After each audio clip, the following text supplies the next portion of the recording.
인류대학을 졸업한 두 젊은이가 있었습니다. 소위 말하는 엘리트들이었습니다. 그들은 같은 회사에 취직을 하게 되었습니다.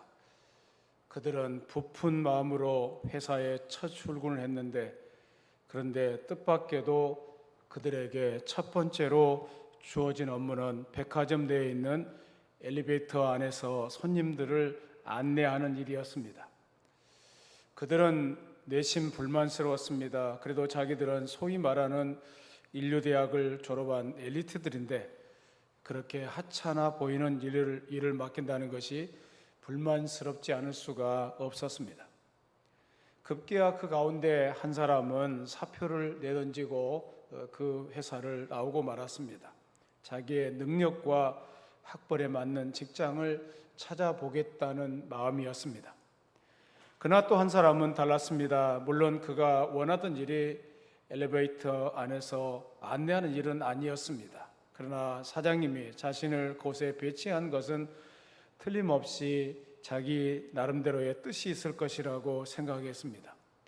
그래서 그는 일단 안내하면서 자신에게 맡겨진 일에 최선을 다하기로 다짐했습니다.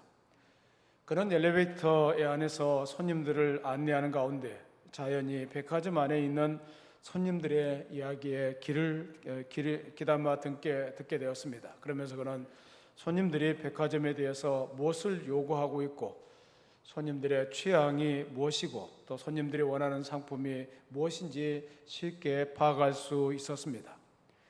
그는 그것을 일목요연하게 정리했습니다. 그리고 회의가 있을 때마다 윗사람들에게 그것을 보고했습니다.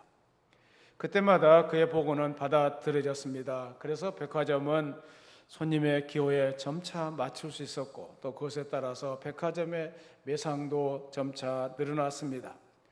그런 회사에서 인정을 받게 되었습니다. 승진의 승진을 거듭했고 나중에는 그 백화점의 최고 지도자가 되었습니다. 승진을 거듭해서 그 자리에 오르게 되었던 것입니다. 물론 그에게 처음 주어졌던 일은 하찮은 일이었습니다. 그는 사장님의 깊은 배려를 생각하면서 자기가 맡은 일에 최선을 다했습니다. 그래서 끝내는 인생의 아름다운 열매를 맺게 되었다는 것입니다. 우리가 살아가다 보면은 이 험한 인생길을 걸어갈 때가 있습니다. 때로는 광야와 같은 험한 인생길을 걸어가기도 합니다. 거기에는 하나님의 선하신 뜻이 반드시 있다는 것을 잊어서는 안 됩니다.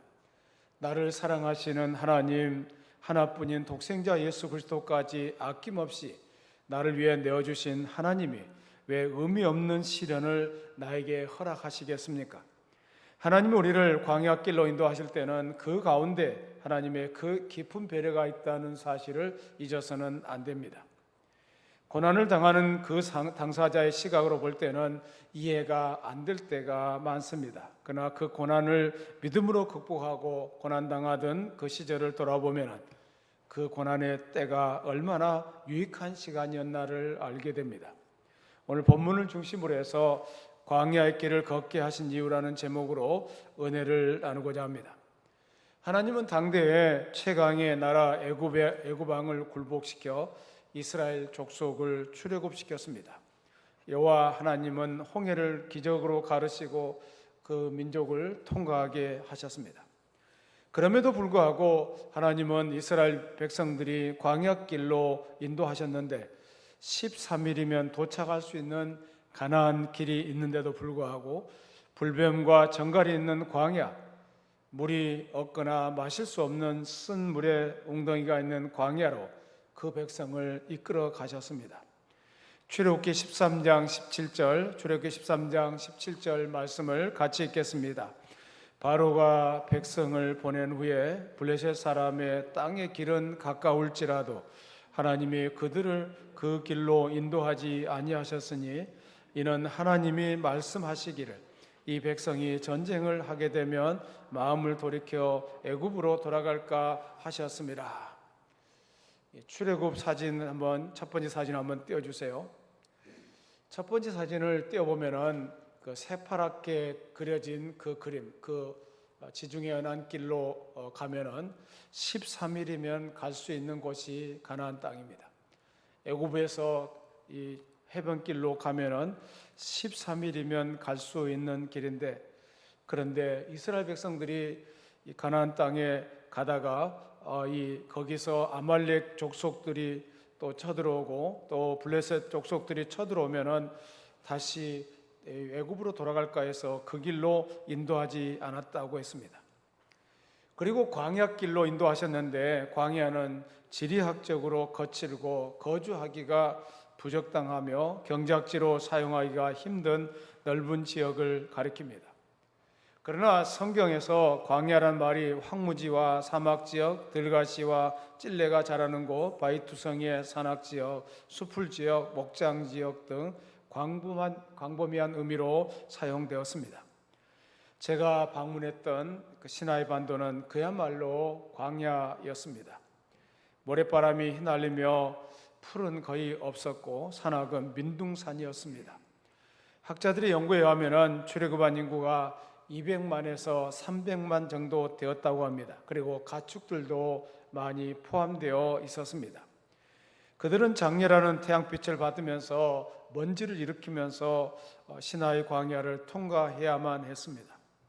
하나님은 이스라엘 백성들을 광야로 인도하셨는데, 하나님은 좋으신 하나님이신데 이처럼 광야길로 인도하셨습니다. 하나님은 어떤 분이십니까? 로마서 8장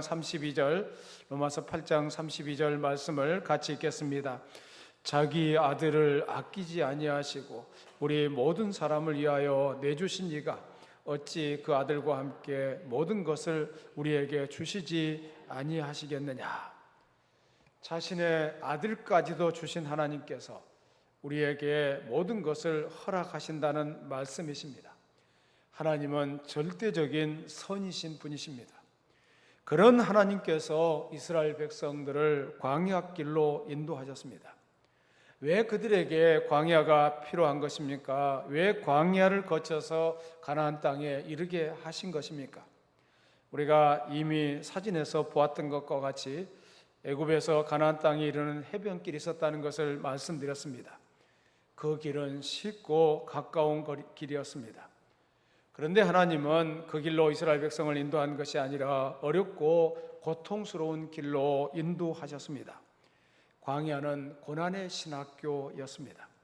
하나님, 우리가 불행당하는 모습을 보시며 즐겨 하시는 그런 분이 아닙니다. 우리가 행복해지기를 원하시고 행복하게 사는 모습을 보며 그것을 기뻐하십니다. 예를 들면 부모가 자식을 출가시켜 놓고 오손도손 행복하게 사는 모습을 보면 아주 즐겁습니다. 부부싸움이 나서 얼굴에 시퍼런 화장을 하고 딸이 친정에 돌아오면 이 기분이 좋을 부모는 없을 것입니다. 이것이 바로 부모의 마음입니다. 마찬가지로 우리 하나님 아버지께서 우리가 행복하게 사는 것을 기뻐하십니다. 그런데 생사화복을 주관하시는 하나님께서 때때로 우리에게 고난을 허락하신다는 사실을 알게 됩니다. 그래서 성경에 보면은 고난 속에서 울부짖었던 사람들의 얘기가 기록되고 있습니다. 요셉이 그러했고, 욥이라는 사람이 그러했고, 다윗도 그러했습니다. 다니엘도 그러했고, 다니엘의 세 친구들도 고난을 겪었습니다. 그들이 고난을 당할 때 기가 막혔을 것입니다. 너무나도 황당하고 기가 막혀서 말이 안 나올 정도였을 것입니다. 모세가 이스라엘 백성들에게 설교했던 곳은 이제 가나안 땅이 얼마 남지 않은 곳이었습니다. 지난 시간에도 살펴보았던 것처럼 이스라엘 백성들이 불뱀 사건을 거친 후에 이제 곧 가나안 땅에 들어가게 되었던 곳입니다. 그 사진을 두 번째 사진 한번 올려주세요. 모세가 이스라엘 백성들을 이제 가나안 땅으로 인도하기 바로 직전에 바로 그 모압 평지에서 이 신명기의 말씀을 설교하게 됩니다. 하나님께서 이스라엘 백성들을 광야길로 인도하시던 그 택한 백성을 훈련시키는 목적이 있었습니다. 신명기 8장에 보면은 이 점을 분명하게 말씀하고 있습니다. 인간 세계는 훈련된 사람에 의하여 움직여져 왔습니다. 교육받고 연단받은 사람들이 좋은 일꾼이 되는 줄로 압니다. 모세를 하나님이 쓰시기 위해서 40년 동안 최고의 교육을 시키셨고 미디안 광야에서 40년 동안 그의 의지할 지식과 궁중생활로 젖은 교만을 버리게 하시고 외로움과 적막, 황험한 광야에서 목자로 살면서 그의 자부심과 욕망까지도 다 버리게 하신 후에 특별하고 확실하게 영적인 체험을 시키고 그 후에 일꾼으로 쓰셨던 것입니다. 독일 베를린 막스 프랑크 교육연구소는 15년 동안 1,000명을 대상으로 지혜와 그 사람을 대상으로 지혜의 연관성을 연구했다고 합니다. 그리고 오랜 연구를 통해서 지혜로운 사람들이 갖는 몇 가지 공통점을 발견했는데, 첫째는 역경을 극복했거나 고난을 체험한 경험이 있다는 것이고, 두 번째는 가난한 환경에서 자란 경험이 있다는 것이고, 세 번째는 일찍 인생의 어두운 단면을 체험한 경험이 있었다고 합니다. 그리고 결론적으로 인생의 문제를 깊이 생각하는 사람들이 지혜를 얻는다라고 말했습니다. 사람들은 인생에 아무런 문제가 없어 보이는 사람을 부러워합니다. 그러나 평탄한 것이 반드시 좋은 것만은 아닙니다. 하나님의 복은 고난을 통해서 얻을 수가 있기 때문에 그렇습니다. 카프만 부인이 광야의 샘이라고 하는 책이 있는데 그 속에 나오는 얘기입니다.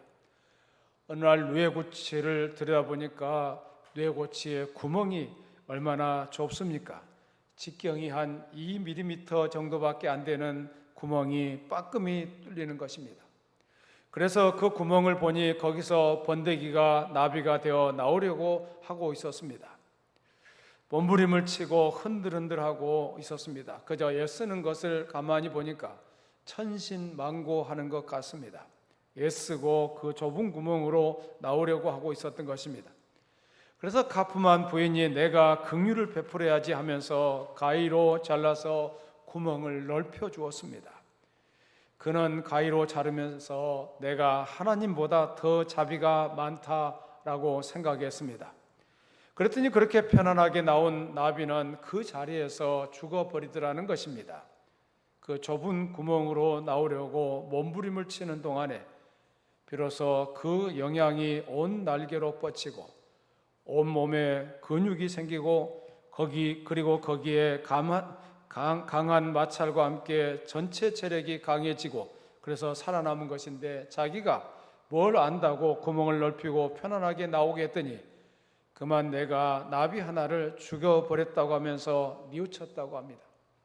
하나님께서 이스라엘 백성을 광야길을 걷게 하신 이유가 무엇입니까? 오늘 본문에서 몇 가지 이유를 생각해 보려고 합니다. 그 첫 번째 이유가 무엇입니까? 하나님께서 이스라엘 백성들로 하여금 광야길을 걷게 하신 이유는 겸손하게 하기 위해서였습니다.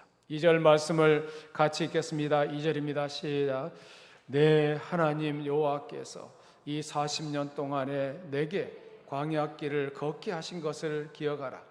이는 너를 낮추시며 너를 시험하사 내 마음이 어떠한지 그 명령을 지키는지 지키지 않은지 알려 하심이라. 하나님께서 겸손하게 하시려고, 낮추시려고 광야길을 걷게 하셨다는 것입니다. 그래서 여러분, 잘 될 때 조심하셔야 됩니다. 잘 나갈 때, 그때가 위험한 때입니다. 그때 하나님은 우리가 하나님 앞에 정말 자신을 낮추시는지 그렇지 않은지를 시험하신다는 것을 아셔야 됩니다. 잠언 16장 18절 말씀을 같이 읽겠습니다. 잠언 16장 18절입니다. 시작. 교만은 패망의 선봉이요 거만한 마음은 넘어짐의 앞잡이니라. 교만한 자는 망하게 되어 있습니다. 잘 나간다고 생각할 때 이게 얼마나 높아집니까? 얼마나 교만해집니까? 야고보서 4장 6절입니다. 야고보서 4장 6절 시작. 그러나 더욱 큰 은혜를 주시나니 그러므로 일러스되 하나님이 교만한 자를 물리치시고 겸손한 자에게 은혜를 주신다 하였느니라. 교만한 자를 물리치시고 겸손한 자에게 은혜를 주신다고 했습니다. 베드로전서 5장 5절입니다. 베드로전서 5장 5절 시작. 젊은 자들아 이와 같이 장로들에게 순종하고 다 서로 겸손으로 허리를 동이라. 하나님은 교만한 자를 대적하시되 겸손한 자들에게는 은혜를 주시느니라. 우리 늘푸른교회 성도들은 항상 겸손하게 살아가기를 바랍니다. 우리 옆 사람 쳐다보면서 겸손하게 삽시다 하겠습니다. 시작. 여러분, 겸손하게 사셔야 돼요. 잘 나갈수록 더 겸손해지셔야 합니다. 잘 될수록 하나님 앞에 자신을 낮출 수 있어야 합니다. 메마르고 황량한 광야에서 40년 동안 생활하면서 그들은 사막이라는 자연의 악조건 앞에서 자신의 무력함과 무기력함을 철저하게 깨달았습니다. 그들은 그들에게 시련을 안겨준 사막을 통해서 창조하신 하나님 앞에 겸손을 배우게 된 것입니다. 인간의 능력이 얼마나 무력하고 무기력합니까? 누가복음 1장 46절 이하에 보면은 마리아의 기도가 기록되어 있습니다. 누가복음 1장 51절부터 53절 말씀을 같이 읽습니다. 시작. 그의 팔로 힘을 보이사 마음의 생각이 교만한 자들을 흩으셨고 권세 있는 자를 그 위에서 내리치셨으며 비천한 자를 높이셨고 줄이는 자를 좋은 곳으로 배불리셨으며 부자는 빈손으로 보내셨도다.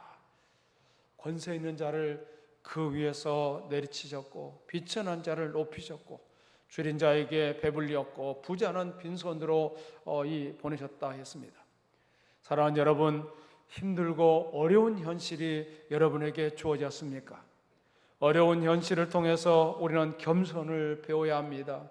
하나님께서 낮추시기 전에 먼저 자신을 낮출 수 있는 사람은 복된 사람인 줄로 믿습니다. 겸손을 배워가야 합니다. 마태복음 23장 12절에 보면은 누구든지 자기를 높이는 자는 낮아지고 누구든지 자기를 낮추는 자는 높아진다고 주님께서 말씀하셨습니다. 이번 기회를 통해서 우리 자신들을 하나님 앞에 낮춰야 할 줄로 믿습니다. 그러면 하나님께서 다시금 우리를 높여 주실 줄로 믿습니다. 하나님 앞에 항상 자신을 낮추시고 주님이 높이실 때까지 기다릴 줄 알고 주님이 높여주신다고 할지라도 그것에 자만하지 마시고 항상 겸손하며 주님을 섬기는 자들이 되기를 바랍니다. 두 번째로 이 광야길을 걷게 하신 이유가 무엇입니까? 순종의 훈련을 받게 하기 위해서였습니다. 2절 말씀을 다시 읽겠습니다. 2절입니다. 시작. 내 하나님 여호와께서 이 40년 동안에 내게 광야길을 걷게 하신 것을 기억하라. 이는 너를 낮추시며 너를 시험하사 내 마음이 어떠한지 그 명령을 지키는지 지키지 않은지 알려 하심이라.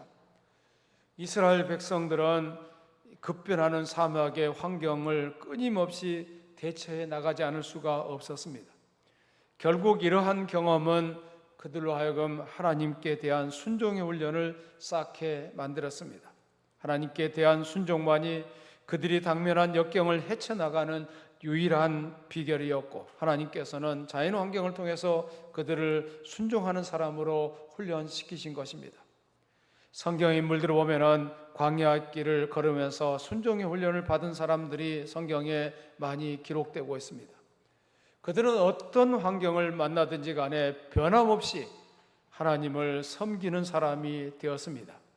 우리가 살펴왔던 것처럼 요셉이라는 인물이 그러했고 다윗이 그러했고 다니엘이 그러했습니다. 그런데 사울 왕의 경우를 보면은 사울 왕은 그렇지를 못했습니다. 처음부터 잘 나가던 사람이었고 훈련이나 고난이나 아픔을 경험하지 못했습니다. 오늘날도 재벌 2세들이 1세가 이루어놓은 부를 유지하지 못하고 무너지는 경우를 우리는 흔히 볼 수가 있습니다. 그들은 고난의 학교에서 순종을 배우지 못했기 때문입니다. 히브리서 5장 8절 9절에 보면은 예수님에 대해서 이런 말씀이 있습니다. 히브리서 5장 8절 9절을 같이 읽습니다. 그가 아들이시면서도 받으신 고난으로 순종함을 배워서 온전하게 되셨은즉 자기에게 순종하는 모든 자에게 영원한 구원의 근원이 되시고, 여기 예수님은 하나님의 아들이시잖아요. 하나님의 아들이신데도 불구하고 예수님에 대해서 고난으로 말미암아 순종함을 배웠다. 고난의 과정을 겪으면서 예수님은 순종함을 배웠고 온전하게 되셨다는 말씀이 기록되고 있습니다. 하나님은 때때로 우리로 하여금 광야길을 걷게 하십니다. 그 이유는 우리로 하여금 광야길을 걸으면서 순종을 배우게 하기 위함인 것입니다. 고난 속에서 순종을 배우지 못하면 그 고난은 아무런 의미가 없습니다. C.S. 루이스라는 사람은 고통의 문제라는 책에서 이런 말을 했습니다. 사람에 따라서는 무서운 일이 일어나기 전에는 하나님께 귀를 기울이지 않는 습성이 남아있다. 그러므로 고통이란 것은 기머거리에게 알아듣도록 하는 하나님의 확성기다라는 말을 했습니다. 하나님을 떠나서 마음대로 사는 사람들에게 잔잔하고 부드러운 음성으로 부르면 도무지 반응이 없습니다. 그래서 고통을 통해서 정신을 차리게 하고 잠자는 자를 일깨워주고 죄악에 묻혀 있는 자를 돌이키게 하는 줄로 믿습니다. 그런 과정을 거치면서 하나님을 배우고 하나님 앞에 순종하는 그런 삶을 살아가게 한다는 것입니다.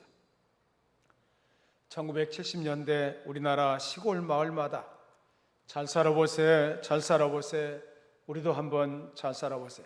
저도 아침마다 이 스피커에서 울리는 이 소리 때문에 잠이 깼던 그런 기억이 납니다. 새벽종이 울렸네, 새 아침이 밝았네, 우리 모두 일어나 새 마을을 만드세, 살기 좋은 새 마을 우리 힘으로 만드세. 이런 노래가 우리의 귓전을 때렸습니다. 힘들고 어려울 때 사람들은 교회를 향해서 달려왔습니다. 그래서 1970년대, 1980년대 한국 교회가 얼마나 양적으로 성장했는지 모릅니다. 그러나 1990년대 우리의 경제 수준이 높아지면서 한국 교회는 점점 감소의 추세로 돌아섰습니다. 많은 사람들이 살만하니까 교회를 떠나기 시작했습니다. 우리가 지금은 한국 교회가 존립의 문제로 가고 있다는 것을 잘 아실 것입니다.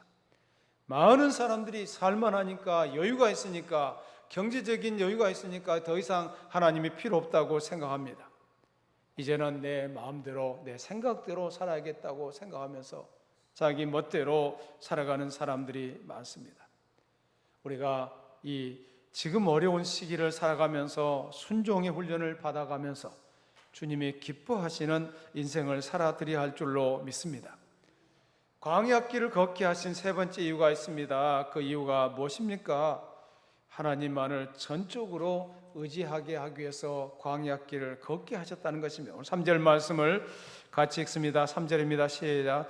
너를 낮추시며 너를 줄이게 하시며 또 너도 알지 못하며 내 조상들도 알지 못하던 만나를 내게 먹이신 것은 사람이 떡으로만 사는 것이 아니요 여호와의 입에서 나오는 모든 말씀으로 사는 줄을 내가 알게 하려 하심이니라. 사람이 떡으로만 사는 것이 아닙니다. 여호와의 입에서 나오는 모든 말씀으로 사는 줄을 알게 하기 위해서 이 40년 동안 광야길을 걷게 하셨다는 것입니다. 이스라엘 백성들은 삭막하고 메마른 광야에서 40년간이나 생활하는 동안에 인간의 가장 기본적인 의식주 문제조차도 자신의 힘으로는 해결할 수 없다는 것을 깨달았습니다. 아무리 사방을 둘러보아도 끝없는 모래밭과 황무지뿐인 자신들의 배고픔과 갈증을 면해줄 수 있는 곳이 없다는 것을 깨닫고 그들은 결국 눈을 들어 하늘을 바라보게 되었다는 것입니다. 하나님의 도움을 청할 수밖에 없었다는 것입니다. 그럴 때 하나님은 40년 동안 이스라엘 백성들을 만나로 먹여주셨고 해진 옷과 신발을 신지 않도록 돌보아 주셨던 것입니다. 저는 성지순례를 하면서 광야를 보면서 많은 것을 느꼈습니다. 과연 광야는 고난의 신학교였습니다. 신의 광야와 시나이 반도를 돌아본 결과 모세와 이스라엘 백성들은 하나님을 바라볼 수밖에 없는 현실이었다는 것을 알게 되었습니다. 이미 말씀드린 대로 광야는 200만에서 300만 되는 사람들이 하루하루 살아갈 수 있는 그런 넉넉한 땅이 아닙니다. 하나님을 바라보지 않고는, 하나님의 도우심이 없이는 살아갈 수 없는 곳이 바로 광야입니다. 분명 고난은 인간들로 하여금 하나님을 의지하는 신앙 자세를 고취시켜주는 은혜의 방편이라는 것을 알게 됩니다. 사랑하는 성도 여러분, 무엇이 없다고 불평하지 마시고, 무엇이 안 된다고 원망하지 마시고, 무엇이 문제는 우리가 하나님을 의지하느냐 의지하지 않느냐 하는 것입니다. 그래서 건강한 사람이 하나님께로 돌아오기가 어렵고, 부자가 하나님을 의지하기가 어렵습니다.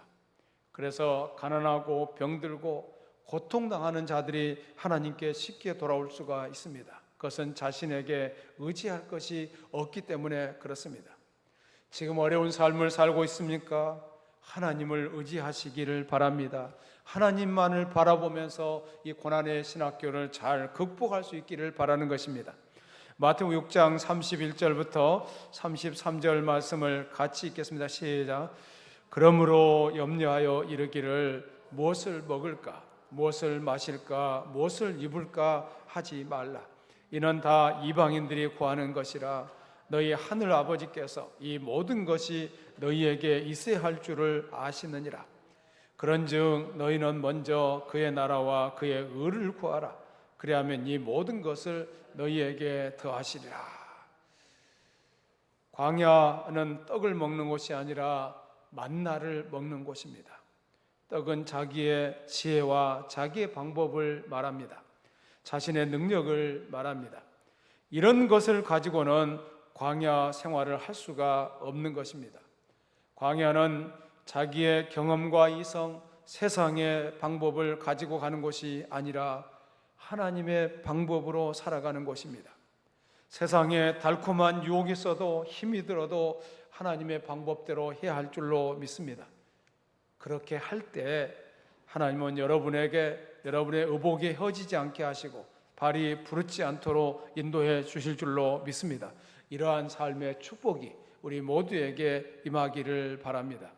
여러분, 광야는 이렇게 만나만 먹고 가는 곳입니다. 하나님만 바라보고 가는 곳입니다. 때로는 더위가 있어도 추위가 있어도 하나님만 바라보고 가면 어떤 것도 문제가 되지 않습니다. 이러한 광야의 생활을 지나고 나면은 아름다운 땅이 준비되어 있습니다. 하나님은 하나님만 바라보고 가는 사람들에게 더욱 아름다운 땅을 주시면서 우리의 앞길을 축복해 주실 줄로 믿습니다. 오늘 7절부터 10절 말씀을 같이 읽습니다. 7절부터 10절입니다. 시작. 내 하나님 여호와께서 너를 아름다운 땅에 이르게 하시나니 그곳은 골짜기든지 산지든지 시내와 분천과 샘이 흐르고 밀과 보리의 소산지요 포도와 무화과와 석류와 감람나무와 꿀의 소산지라. 내가 먹을 것에 모자람이 없고 내게 아무 부족함이 없는 땅이며 그 땅의 돌은 철이요 산에서는 동을 캘 것이라. 내가 먹어서 배부르고 내 하나님 여호와께서 옥토를 내게 주셨으므로 말미암아 그를 찬송하리라. 이러한 은혜가 저와 여러분에게 임하기를 소망합니다. 또 신명기 8장 16절 말씀을 같이 읽겠습니다. 시작. 내 조상들도 알지 못하던 만나를 광야에서 먹이셨나니 이는 다 너를 낮추시며 너를 시험하사 마침내 내게 복을 주려 하심이었느니라. 마침내 내게 복을 주시기 위해서 이 광야길을 걷게 하셨다는 것입니다. 좀 힘들고 어렵습니다. 광야 생활은 참 고통스럽습니다. 저도 신학교를 다니면서 고난받는 시간들을 경험했습니다.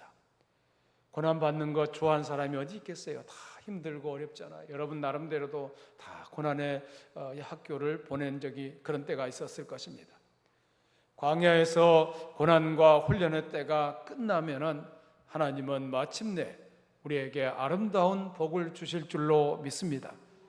마침내 내게 복을 주려 하심이었다는 이 말씀을 생각하시면서 잘 인내하시면서 고난의 시간을 이겨낼 수 있기를 바랍니다. 하나님은 그가 하는 행동을 보시고 그가 고백하는 그 믿음을 보시고 하나님은 마침내 우리에게 복을 주시는 줄로 믿습니다. 사랑하는 여러분, 하나님께서 우리 성도들을 때때로 편안한 삶으로 인도하시기도 하지만 때때로 고통과 질곡의 현장으로 이끌기도 하십니다. 사랑하는 여러분, 현재 생활이 어떻습니까? 삶이 힘들고 어렵습니까? 때로는 어떻게 해야 할지 앞이 보이지 않습니까? 그것 때문에 고민하십니까? 여러분의 삶이 광야와 같다 할지라도 너무 걱정하지 마시고 절대 선이신 하나님을 바라보시고 그분 앞에서 자신을 겸손하게 하시면서 광야길을 잘 걸어가기를 바랍니다. 또 하나님께서 말씀하시는 순종의 훈련을 잘 받으셔서 이 광야길을 성공적으로 나가기를 바랍니다. 하나님만을 전적으로 의지하게 되면 하나님께서 그 광야길이 축복의 길로 인도해 주실 줄로 믿습니다. 광야길을 걷게 하신 분이 하나님이십니다. 하나님은 여러분의 말씀을 지키는지 안 지키는지 보기 위해서 광야 같은 생활을 하도록 하시는 것입니다. 또 여러분이 겸손한지 아는지를 알고 싶어 하십니다. 나의 의지와 노력으로 사는 것이 아니라 하나님의 말씀으로 살아야 한다는 것을 깨닫고 그 말씀대로 살아가는 모습을 보고 싶어 하는 줄로 믿습니다. 우리 모두가 겸손하고 순종잘하고 하나님만을 바라보는 가운데 하나님의 은혜가 저와 여러분에게 풍성하게 임하기를 바라는 것입니다. 마침내 내게 복을 주리 하셨다는 이 말씀을 생각하시면서 믿음의 길을 잘 달려가야 할 줄로 믿습니다. 가나안 땅의 축복 속에서 우리는 만족하고 행복감을 느끼면서 감사 찬송하는 생활을 하게 될 줄로 믿습니다. 아직도 연단이 끝나지 않았습니까? 아직도 고통스럽습니까? 힘듭니까? 그 고난의 시간을 잘 인내하시고 이 고난의 훈련이 끝난 다음에는 하나님의 축복이 있다는 것을 생각하시면서 믿음의 길을 잘 달려가는 우리 모두가 되어야 할 줄로 믿습니다. 지금 잘 나가고 있다고 할지라도 절대 교만해져서는 안 됩니다. 잘 나갈 때 더욱 겸손해지시고 주님만을 바라보면서 이 고난의 학교를 잘 극복하면서 하나님의 큰 축복을 받는 저와 여러분이 되기를 축원합니다. 살아계신 하나님 감사합니다. 하나님, 우리가 때로는 힘들고 어려운 순간을 지내지만은 그 고난의 학교를 잘 통과하게 하여 주셔서 마침내 복을 주시는 하나님을 경험하게 하여 주시옵소서. 지금은 축복 속에 살아가고 있다고 할지라도 교만하지 않게 하여 주시옵소서. 더 낮아지게 하여 주시옵소서. 순종하는 모습을 보이게 하여 주시옵소서. 하나님만이 나의 인생의 주인이라는 사실을 생각하면서 하나님만 의지하며 살아가게 하여 주시옵소서. 오늘도 저희가 주님 앞에 예배드리고 돌아갑니다.